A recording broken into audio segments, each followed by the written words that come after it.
Space 101.1 welcomes you to Broken Alaska, the world's only ongoing improvised radio drama series.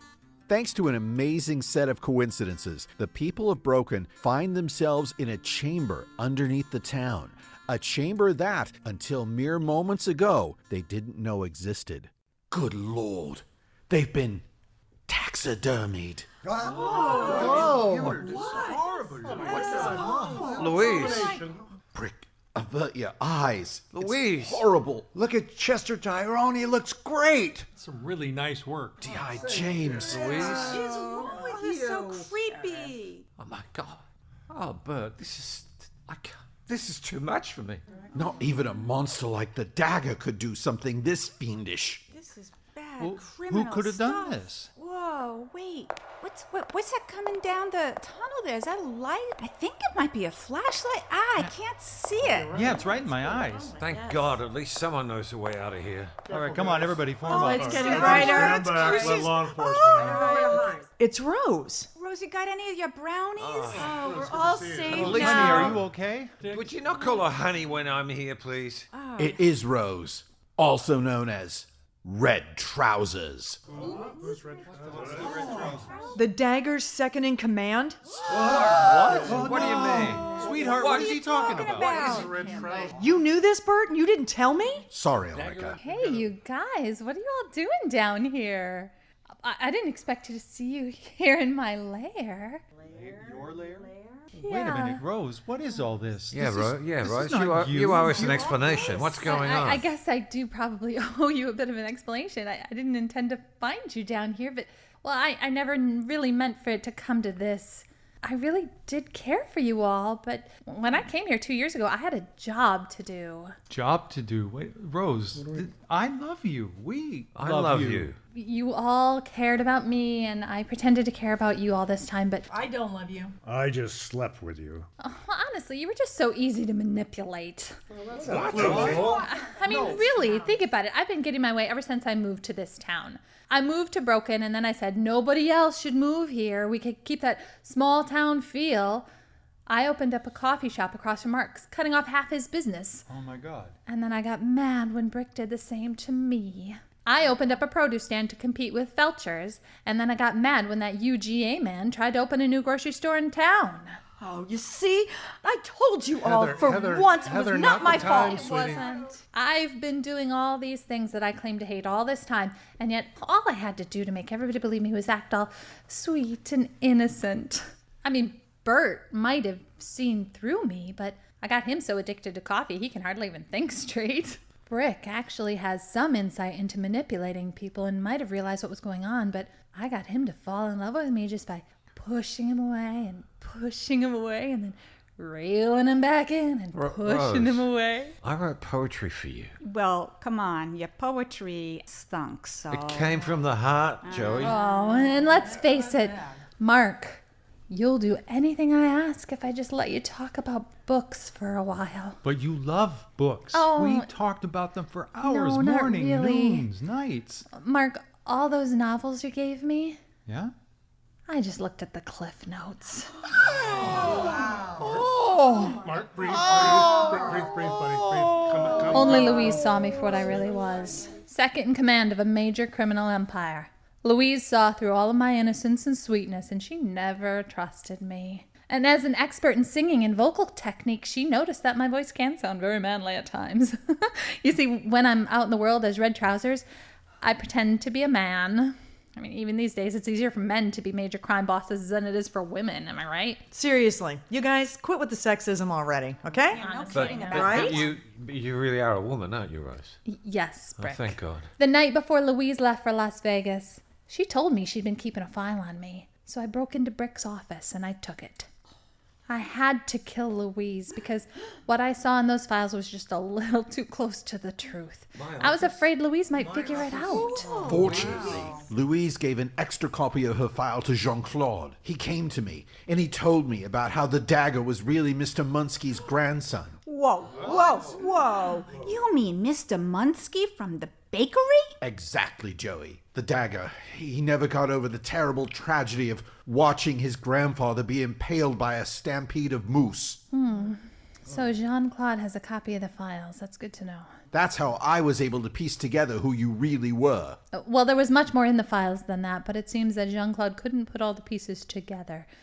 And as soon as I'm done here, I'll make sure he doesn't get that chance. Louise, all she wanted to do was sing, and you taxidermied her. How could you do that? Well, I've always enjoyed taxidermying people. I've known how to do it well for years. I was just pretending to go to that taxidermy class in Austinville as an excuse to leave town without anyone suspecting. And so no one would wonder why I kept giant jugs of embalming fluid lying around. Well, here, look at this. Look, I did a really good job, don't you think? I like to leave my victims with the last facial expression I saw on them. Like, here, D.I. James. He has a look of tight-lipped monosyllabic wisdom. Well, Louise, here, look, she has a look of sleepy-eyed disdain. And if you look closely, she's even holding a croissant, also taxidermied. And the dagger is taxidermied with a look of gender-biased bewilderment on his face, because a woman is the one who finally killed him. Here, and Chester Tyrone? Well, actually, he looks like he's finally at peace. For after living with the guilt of stealing the Warren G. Harding brownie recipe and secret ingredient herb from Mr. Munski all those years ago, well, when I killed him, he was actually grateful that I was about to put him out of his misery. Boy, Rose, why would you do this? Because I had to. I came to Broken 2 years ago because I knew the dagger was here. But I didn't know who he was. You see, we always had this double-blind system set up in our business dealings. I never saw the dagger, and the dagger never saw me as Red Trousers, so neither of us really knew who we really were. There's one thing I haven't been able to work out, and that is how you got involved with the dagger as Red Trousers. How did you rise to become second in command of his criminal empire? That's a good question. For the last 10 years, I've been the head of an organic vegetable syndicate that sells high-priced but subpar fruits and veggies to suckers all over the world. They aren't even organic. I knew there was something wrong with those kumquats. I lie to and manipulate buyers, inspectors, and grocers from all over the world, selling them regular foods with that little organic sticker on them. My God, even the sticker is toxic, but people will pay double if they think it's organic. Organic vegetables are horrid. Well, one day in a tiny cafe in Vienna, I received a note from the dagger, and through a series of cryptic letters and messages, he described this very special sort of herb and a very unique sort of plan. He told me about Munski's brownies and the mind-controlling properties the herb was suspected of having. This is what we had growing? Yes. The herb has dazzling mind-controlling properties. I've been sneaking tiny bits of it to Mark over the last couple weeks. He's been doing whatever I tell him to do. Oh, I knew it. God. The dagger told me the herb had been stolen, but there might be a chance to find it again. The herb could survive in a desiccated state for decades underground, and if he could find it, he would need my green thumb to bring it back to life. We decided to work together to find the herb, as partners. But the dagger wasn't very good at having a partner, and he always treated me like his lesser. I grew tired of being treated like number 2. I was ready to take over the whole game, so I started trying to find the dagger and dissolve our partnership. I traced him to Broken 2 years ago, and I moved here. I learned about Bert's connection with him, and I found Chester Tyrone. He was so old it only took a little bit of torturing for him to tell me about the recipe and the herb. Torture? Well, that's a pretty jerky thing to do. Oh, well, wouldn't you know, Annika, Miss Bounty Hunter? What? I didn't tell her. Everyone in this town has a couple of secrets they wouldn't like everyone to know about, right? Like George, grave robbing to get all those things for your antique shop. Watch it, woman. Hey. But what about Tosh? I don't even want to tell you about Tosh. My hut on the edge of village. I know nothing. Look, it took nearly a year and a half after Chester Tyrone's death to fake his will and convince the Austinville National Bank and Trust to give me his safe deposit box. But I wasn't disappointed. The recipe and the herb were inside, and I've been using Brick's Lab ever since to regrow the plant. To make more brownies? I don't understand. No, not to make more brownies, to take over the world, Joey. The one thing I don't understand is why you allowed yourself to be kidnapped by the dagger last year. That I got kidnapped by the dagger and taken to the missile silo, that was just a lucky happenstance. He took me to hurt you, Bert. Me? But once Dolores peeled off her mask and I realized she was really the dagger, I didn't hesitate to shove him out of that missile silo. But why did he hate Bert so much? Because I arrested him in London back in the 70s. No, Bert, actually, because you had him released. What? Okay, let's go way back. When the dagger was still very young, the dagger realized that a plant that could be added to something as sweet and innocent as a brownie and yet be so addictive, so powerful. Imagine what he could do if he had that plant. Imagine the control the dagger would have on people if he, say, put some of that plant in the water system or could find a way to make it airborne. So the dagger spent his whole life searching for that plant. He traveled back to Broken many times, searching for clues, but each time he was disappointed and he went back to London frustrated and angry. He'd heard rumors about similar plants in places like Schenectady, Ishpeming, Libby. The dagger traveled to those places, but he couldn't find the herb. Then one day, the dagger heard whisperings on the wind about a mysterious plant found in the tunnels under London. The tube system was being expanded at the time, and a small desiccated plant was discovered in an underground cave by a work crew. MI6, the CIA, the KGB, they all swooped onto the scene before the workers could go public with what they'd found, but someone talked, and word spread. And the dagger realized the only way he could find the mind-controlling plant was to go underground.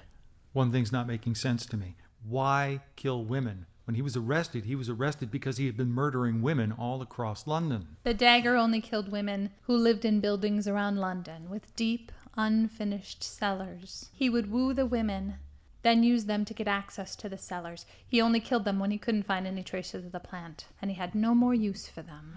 Why would he kill my dear wife, Sally? We didn't have a cellar in our basement. She didn't fit the profile. The dagger finally realized that his biggest chance of finding the desiccated remains of the mind-controlling plant was to get into the London Central Prison. Dear God! The prison, it does have a series of underground cellars and tunnels where they kept evidence. That's right. He got himself arrested. Did you really think you were smarter than the dagger, Bert? Well, yes. He'd outwitted you so many times. He finally Lucky. let you catch him. He wanted to be put in that prison. He planned to dig through the bottom of the jail cell, searching for the cellars and the tunnels that would lead him to the plant. But a young detective, Bert Hollowell, got him released on a technicality before he could finish digging. He always hated you for that, Bert, and vowed to destroy you. And he knew the best way to hurt you was to hurt Sally. So the dagger never found the plant, but you found it, and you've been regrowing it in my lab. Yeah, it took a while to regrow, but thanks to your lab brick, I now understand the soil chemistry and the moisture balance, and I can grow dozens of copies of the plant right down here in my own little underground lab. Now that I know what the plant needs, I can start experimenting on it, figuring out the right doses, finding the best way to add it to my fake organic produce so I can distribute it worldwide. People will pay double for something they think is organic, but imagine how much more they'll pay for something they're completely addicted to. Ooh, I was hoping to use you all as my guinea pigs, but I'm sorry to say, now that you know about me, I'm going to have to kill you all. Wait a minute. Hold on. No, I am allergic to the death. Kill us, Rose? You're no killer. I know you. I know the real you. I can see it in your heart. We could have something bigger than all of this. I mean, is it money? Is it money? Is this why you're doing this? You don't have to do this. We could tell everyone that the dagger killed Louise and D.I. James, and he survived that accident at the missile cellar. Rick, do you really think any of that is going to work? Rose, I made you so many paninis and you loved them. I know you did. I can't believe for a minute that the woman I fell in love with, felt such a connection with. You and I, Rose, we had something. Mark, I didn't mean for this to happen. I didn't mean for this to affect the whole town. When I moved here, I didn't expect to actually like any of you. I certainly didn't expect... Look, I'm sorry, Mark, but it really isn't up to me. I mean, yes, I took over the Dagger's criminal empire, but even I answer to somebody higher up. I get certain protections in exchange for playing my part in the bigger scheme. I agreed years ago to mass produce this herb if I could find it. I get to use some of it for my fake organic produce, but I have to provide some to the people who are really in charge. So this, I really meant nothing to you. No, not nothing. but there are people that I answer to. Rose, you don't have to do this. I can help you.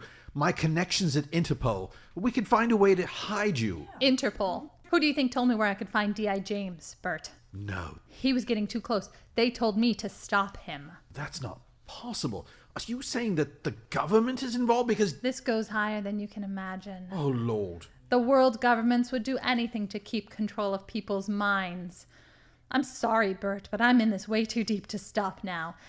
And I really will miss you all, but it is time for me to end this. It is time for me to leave Broken. No, Rose. You aren't going anywhere. You're part of a criminal empire, and I'm going to bring you down. I've spent half my life trying to bring down the dagger.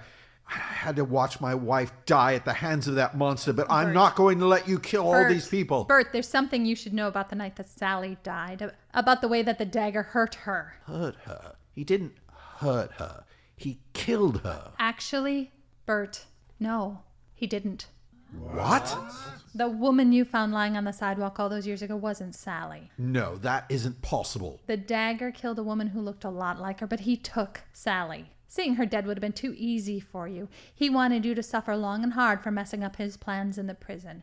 He took your wife and he disappeared with her. He brainwashed her. He trained her. He turned her into his best bodyguard. Someone who was so skilled in martial arts and weaponry, no one would dare try to take him down. He planned to bring her to you eventually, and he wanted her to be the one to kill you. Sorry. Are you saying the tall, beautiful, mysterious woman who could do Jitna Kondo? She served him well for many years, but when I pushed the dagger out of the missile silo last year, I found her, and I reprogrammed her to work for me. Brick, you always wondered why I don't need to own a gun for protection? I have a bodyguard much better than that. She's been traveling with me during this last year. All those trips I've been taking, all those taxidermy classes in Austinville, and those vacations to get away from Brick. Hey, Whenever I left Broken, I was working, roughing up miners in Ishpeming for info about what might be stored in those abandoned tunnels, stealing backhoes in Schenectady to dig in an old abandoned lot, following the dagger's old leads, trying to find more of this wonderful herb, and your dear wife Sally was right there at my side. Red Trousers was traveling with a woman who could kill just by making eye contact. Wait a second, guys. I see light. Is that a flashlight coming down the tunnel? Look, Yeah, look straight down there's that way. coming down the whole light. Oh, it's blinding me. Oh, it's waving That's down right. down the tunnel. It is. Ow, it's can hurting my kill brain. just by looking into your eyes. And here she comes. So for your own sake, I suggest you all look at the floor. Now. Right, look at the walls. Look at the floors. No one look at her. Watch the shadows. Don't look at her. Bert? Bert, darling, is that you? Sally. Oh, Bert, it's been so long, love. Why won't you look at me, Bert? Bert, don't look at her. Don't you look at her, Bert. Come on, dear. Open your eyes and give me a look. I want to see you. Oh, Bert, I've missed you so much, love. I've missed you. Come on, dear. Open your eyes and look at me. Please, Bert, don't do it. Don't do it, Bert. It's all right. It's all right, everyone. That's right, dear. Now come on, love. Look at me. Open your eyes, Bert. I'm going to open my eyes, Sally. Yes. I'm going to open them Yes. now. Bert, I don't understand it. Look at you, love. Your eyes are still so beautiful and blue. And your eyes are as green as the sea. I'm confused. Bert, is it you? It's me. No. Sally, end this. Sally, do it now. End it. Take Bert down now. I don't understand. She can't, Rose. Bert, where am I? What's going on here? The one defense against Jitna Kondo is true love. No. Fine, I'll do it myself. Rose. Get out of the way. Rose. Shove you to the floor. Rose. Where's the big rock? I'm ending this right now. stop us, someone! Oh my God, Brick. Rose, hang on to me. honey. Let me get to Brick, you shot her. Doc, please. He's bleeding. Brick, would you put that gun away? Oh my Rose. God, he shot me. Doc, please. Ow. Heather, give me my bag, please. Here it is. Right, put some pressure here. All right, Rose, hang on to my hand. honey. Mark, Pressure here. Pressure here. All right, just you know, Put your getting head in my shot lap. actually kind of hurts. hang Ow. on to my hand, honey. Hang on to my hand. Mark, I'm sorry. Don't say that. You know what? Honestly, I wish I could have been the kind of person to be happy and broken. You still could be. I wish I was the kind of person you deserved. And Don't worry about what I deserve. You just oh, stay here God, with I didn't me. think Brick was actually going to shoot me. Oh, him and that stupid gun. Rose, you gotta stay with me. Mark, Yes, Rose? I have to tell you something. Save your strength. With you, Yeah? it wasn't all a lie. I know, love. I know. 65, 70% tops, honestly, but some things were real. Mark, Just save your strength, Rose. Save your strength. no, I have to tell you something. All right? Mark, I love Yes? your paninis.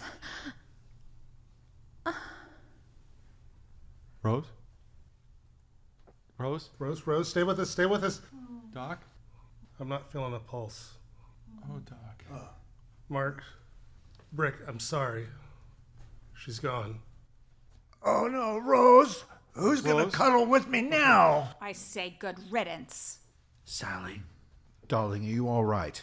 Bert, Try not what's to move, going Sally. on? Try not to move. It's all Oh, right. my You're head among hurts a little friends. bit, no. Well, you bumped your head on a rock. Ow, You've was got it bleeding a little, Got a love? little bleeding there.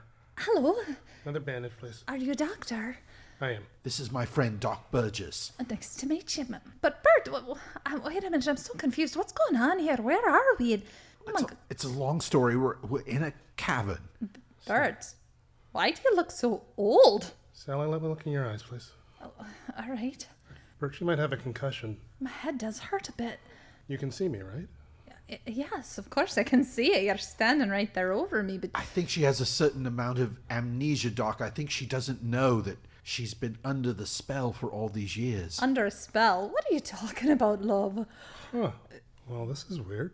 I guess a blow to the head really does work wonders. Where are we? And I'm Heather Ahern, head of the town council and acting mayor, and I would like to welcome you to our glorious town. Welcome. Hi. thank you. So, Sally, you you very don't remember what happened? I know. One minute I was walking out to get my flowers from the flower shop, and what is going on, Bart? It's time you tell me what's going on, love. Darling, it's a long, long story. We'll have the rest of our lives together to tell it. My head does hurt a little bit. Will you help me up, dear? Come on. Of course, come here. Give me a Steady. hand. Oh, Annika, can you find that nearest test well so we can get the hell out of here? wait a minute. Does anyone else feel a bit of shaking in the ground? Oh no, it's another tremor. Monica, follow me over this way. Watch the ceiling, everyone. It's very unstable. Cover your head. Oh my God! What's going on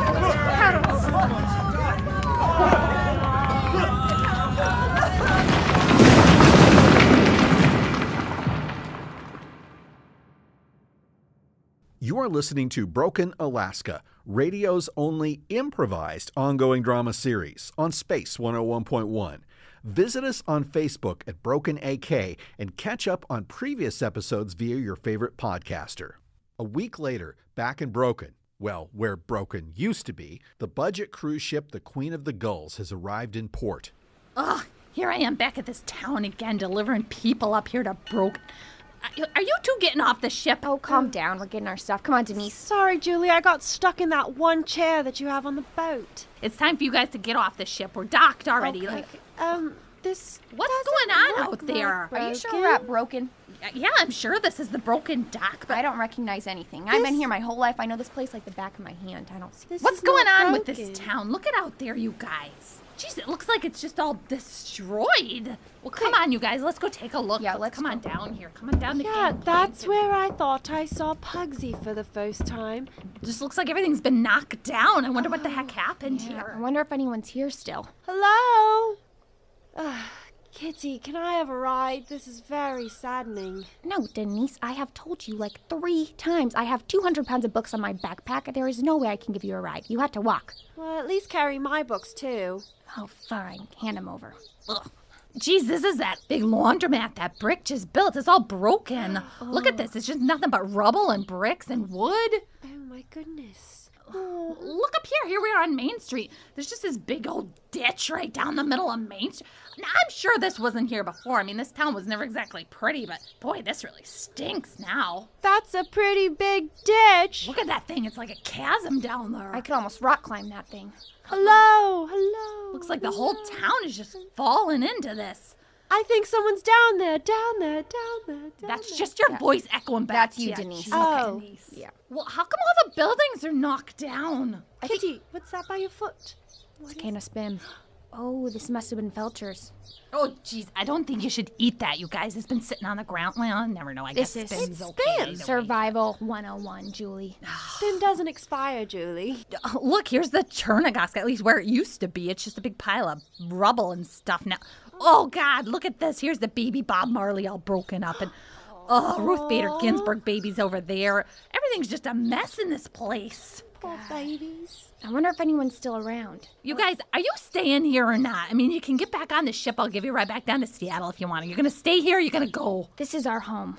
There's We're one building staying. standing. Oh, you two go take a look at it. I'm done. I'm telling you. Julie? Okay, look, I never really wanted to do this job anyway, but when Brickman found me in that bikini barista shop down in Seattle and offered me this job, I figured I'd take it, but I guess I gotta go get my bikini out of storage now and get back down to that job. Look, you guys are staying. Are you staying? We have to stay. Denise, we're staying. Come on. Bye, Hold my hand. Julie. Bye. All right, fine. You guys, good luck to you.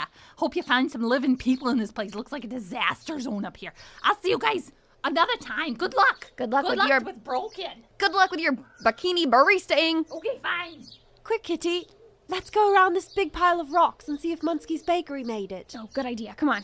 Hustle, Denise. I'm trying. Oh, man. Oh, no. What are we gonna...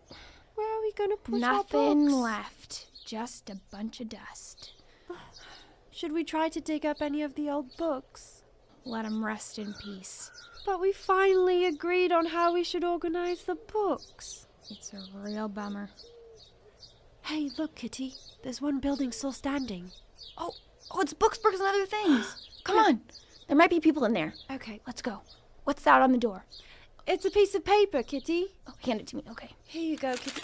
Kitty, the door's open.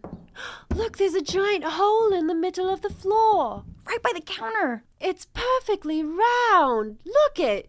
It looks like someone put it here on purpose. Why is this the one building standing out of all of them in this whole dang town? I bet that big hole relieved the geological pressure. That's exactly it. That's got to be it. Mm-hmm. What's the note say? To whomever might find this note. That's us. Kitty, that's us. Keep reading. Yeah, okay, Denise. The town of Broken was struck by a devastating earthquake, and all the buildings and all the infrastructure building were and lost infrastructure during were the lost during the utter collapse of Main Street.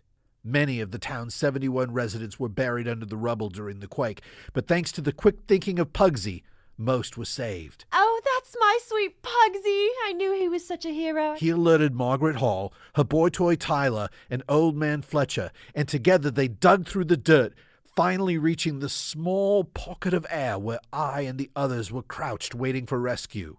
Together, we worked through the night and into the next day, shoveling and clawing our way to our buried neighbors. Miraculously, only 3 people were killed in the catastrophe. Louise, a brilliant and headstrong French singer whose lounge singing career was tragically cut short by the quake. My old mentor, Detective Inspector James, a wise and brave retired police officer who was visiting from New York. And Rose Makeda, a recent transplant to Broken who won the trust of all she met and whose death will leave a deep gash of sadness in our hearts.